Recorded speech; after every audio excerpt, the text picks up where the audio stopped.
আজ আমরা জুমার দিনের আমল সম্পর্কে জানব। জুমার দিন অনেক ফজিলতপূর্ণ। বাবা, জুমার দিনে কি কি আমল করা যায়?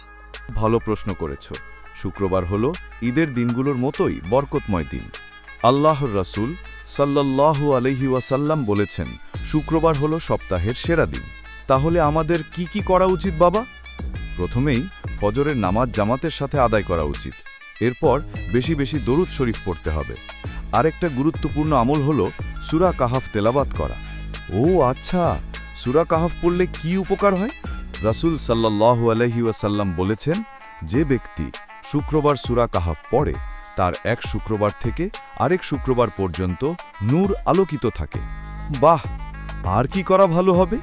গোসল করা, পরিষ্কার পরিচ্ছন্ন থাকা, সুগন্ধি ব্যবহার করা, নতুন বা পরিষ্কার কাপড় পরা, এগুলোও সুন্নাত।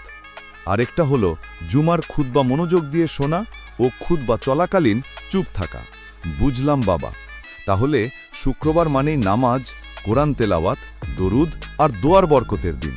ঠিক তাই, এ দিনের একটি বিশেষ সময় আছে যেখানে দোয়া কবুল হয়, তাই আমাদের দোয়া করতে ভুলে যাওয়া উচিত নয়। ইনশাল্লাহ বাবা, আজ থেকেই আমি নিয়মিত এসব আমল করার চেষ্টা করব।